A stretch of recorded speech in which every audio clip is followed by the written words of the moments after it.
Oke, ini adalah part ketiga ya. Part ketiga kita masuk ke dalam langkah ketujuh, menghitung min kuadrat atau MK. Nah, kemudian untuk menghitung min kuadrat yang pertama adalah menghitung min kuadrat kolom. Rumusnya JK kolom dibagi dengan DK kolom. JK kolom yaitu 141,0 sekian dibagi dengan DK kolom. DK kolomnya adalah ini ya, dibagi 2, hasilnya 70, sekian. Next, kemudian MK baris, yaitu JK baris dibagi dengan DK baris. Rumusnya adalah, hasilnya adalah 24, sekian. JK baris ini ya, 24,067 dibagi dengan DK baris derajat kebebasan baris yaitu 1. Next, kita menghitung min kuadrat interaksi. Jumlah kuadrat interaksi dibagi dengan derajat kebebasan interaksi.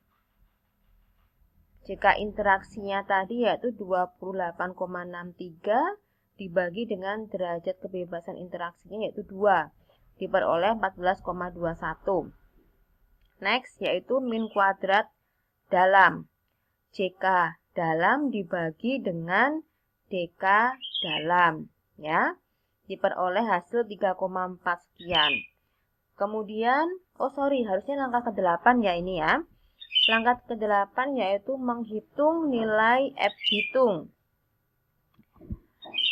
Untuk mencari F hitung kolom, kita akan mencari 3 F hitung ya, yaitu F hitung kolom, kemudian F hitung baris, dan F hitung interaksi.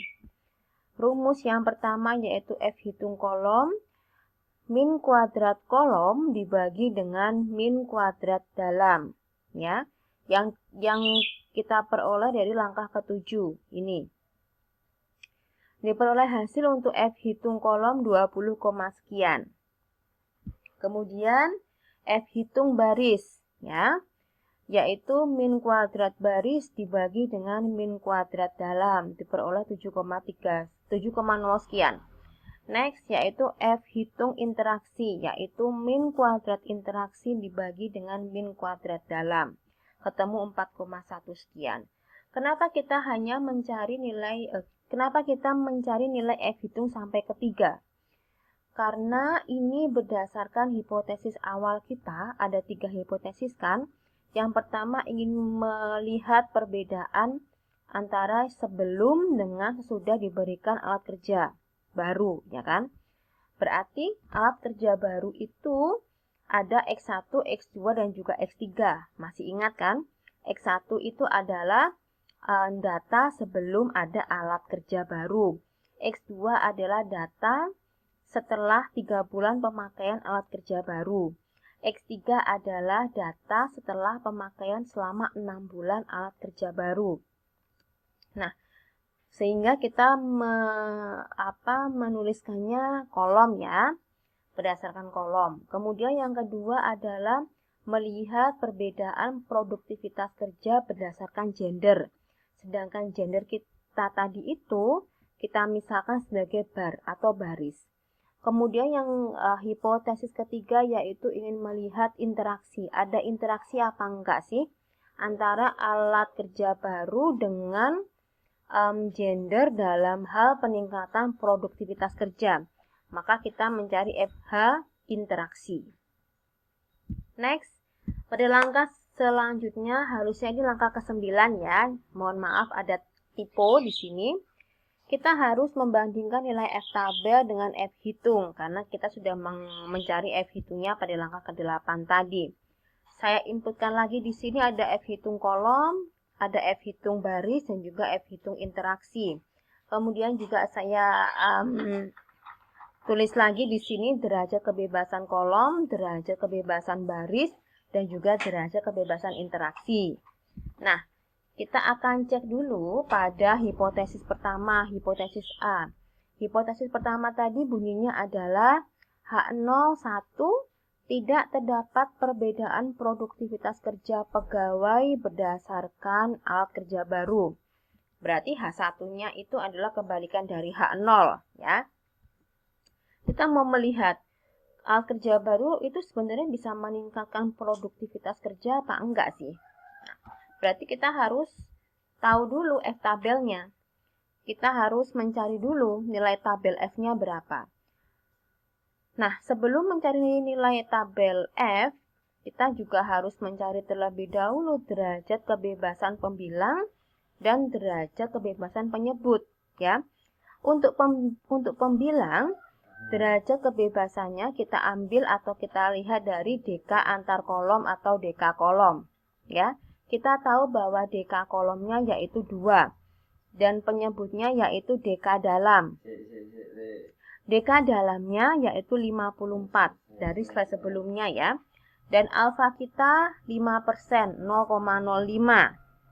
Sehingga berdasarkan tabel F, untuk mencari tabel F sudah pernah saya singgung pada video-video saya sebelumnya dengan menggunakan Microsoft Excel. Ya. Diperoleh nilai tabel F 3,168 sekian. Nah, kemudian kita akan ngecek nih, kira-kira F hitung untuk bagian A kita lihatnya dari FH kolom ya. FH kolom dengan F tabel. Ternyata F hitung untuk yang kolom itu lebih dari F tabel. Sehingga H0 ditolak. Ya, kalau F hitung lebih dari F tabel itu artinya adalah H0 ditolak dan H1 diterima. Sehingga lebih lanjut kita bisa mengatakan bahwa terdapat perbedaan produktivitas kerja pegawai berdasarkan alat kerja. Ya, jadi alat kerja itu dapat meningkatkan produktivitas kerja baik untuk pegawai pria maupun pegawai wanita. Nah, berarti untuk yang poin pertama, hipotesis pertama sudah terjawab ya, bahwa alat kerja yang baru itu dapat meningkatkan produktivitas kerja. Produktivitas kerja semua karyawan, baik itu karyawan wanita maupun pria. Next, kita ke hipotesis kedua, yaitu yang isinya adalah apakah ada perbedaan produktivitas kerja berdasarkan gender. Artinya apakah ada perbedaan produktivitas kerja pegawai pria dengan produktivitas kerja pegawai wanita. Gitu. Berarti kita melihatnya kita akan membandingkan FH baris dengan F tabel. F tabelnya berdasarkan derajat kebebasan baris dan derajat kebebasan dalam. Ya. Kita bisa cari tetap menggunakan Microsoft Excel karena menurut saya lebih efisien. Sehingga kita menemukan F tabelnya nilainya adalah 4, sekian. Diperoleh dari alfa 5% atau 0,05, kemudian DK atau derajat kebebasan barisnya 1, dan derajat kebebasan dalamnya 54. Diperoleh nilai tabel F 4,01 sekian.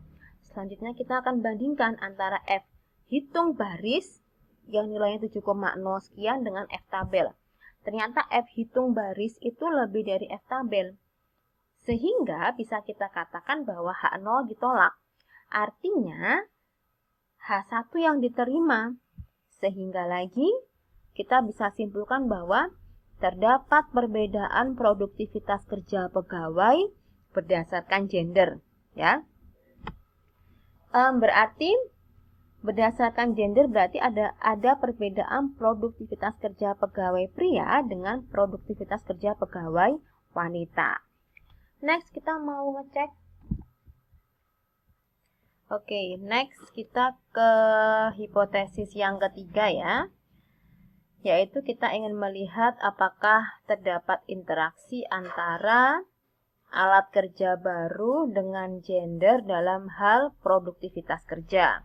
Ya, sehingga yang kita soroti di sini yaitu F hitung interaksi dan kita mau mencari nilai F tabel berdasarkan derajat kebebasan interaksi yaitu 2 dan derajat kebebasan dalam 54, sedangkan alfanya 5%.